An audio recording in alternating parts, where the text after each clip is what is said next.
Today we are going to discuss the war between Ukraine and Russia and the related international circumstances.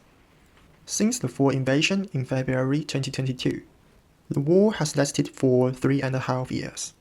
Why is it possible for Ukraine to defend for so long time?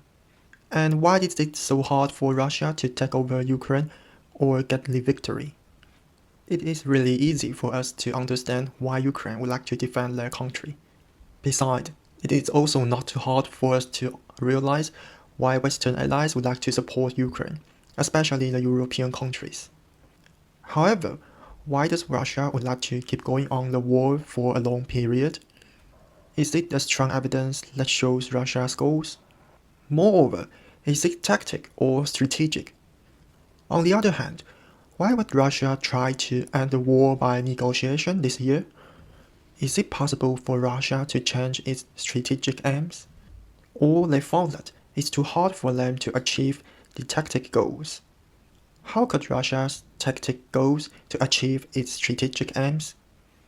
If we could realize Russia's strategic aims, we will know how could we negotiate with Russia by maintaining its strategic aims, but not by achieving its tactic goals, which will violate Ukraine's strategic aims, survival.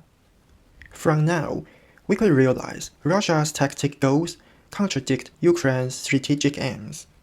So today's first question is, what is Russia's national interest and main strategic aims? In the news of the Wall Street Journal on 9 August, Putin tells United States that he will halt the war in exchange for eastern Ukraine, which are Luhansk, Donetsk, Zaporizhia, and Kherson.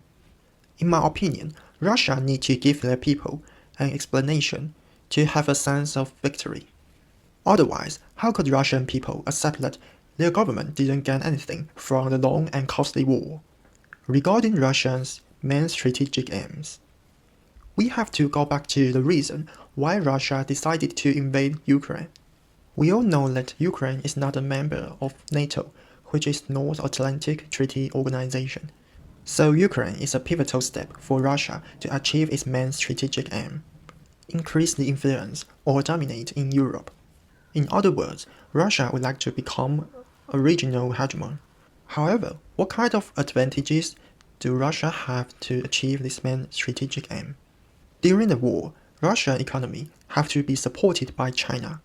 On the battlefield, Russia could not turn the tables on Ukraine by conventional military power, so Russia only remained nuclear power. According to Mutual Assured Destruction, which is called MAD, it is really dangerous for Russia to achieve its strategic aims by using nuclear weapons. Therefore, in my opinion, economic cooperation is a good bargain for both Russia and Western countries, especially United States. The reason is that United States try to break the tie between Russia and China. If European countries and United States could help Russia with its economy, the strategy of reverse Kissinger of United States will become possible. Speaking of United States, we are going to the second point, United States' strategic configuration towards Russia. In this point, we have to realize that United States doesn't only want to end the war as soon as possible. Its main strategic goal is to adjust its military configuration from Europe to Indo-Pacific area. According to the news from The Guardian on 8 August, Donald Trump will meet Vladimir Putin in Alaska on 15 August. That's why we talk about the negotiation in the first point. However, before this, what have United States done to urge Vladimir Putin to negotiating table? Actually, there are military and economic methods. According to the news from Financial Times on 2 August, Donald Trump said he had ordered 2 nuclear submarines to be positioned in the appropriate regions. Before that, US has sent an ultimatum for the deadline of a new sanctions towards Russia. The news from Financial Times on 6 August said Vladimir Putin have met Donald Trump's special envoy Steve Witkoff in Moscow on the same day. Donald Trump added an additional 25% tariff on imports from India due to the country purchases of Russian oil. We could see that this is a signal for Donald Trump to impose more pressure on Russia. So now we have to wait and see until the meeting on 15th August. Now let's move on to the third point. How do Ukraine and Western countries react to the upcoming meeting? After Putin announced to exchange a ceasefire deal with eastern Ukraine territory, European countries and Ukraine reject his proposal. Besides, according to the news from Financial Times on 10th August, European countries are urging Donald Trump to ratchet up sanctions pressure on Moscow because they wish that the pressure could shape the outcome of the meeting between Donald Trump and Vladimir Putin. We are not sure that whether the land swap will happen, but I'm sure that maintaining Ukraine's sovereignty is the most important for Western allies. Regarding Western allies, we have to discuss what have Western countries done and what are their purposes. So the last point is the larger game that we're all facing. Western countries are building more and more alliances, such as a trilateral statement between Australia, United Kingdom, and United States, or so-called AUKUS.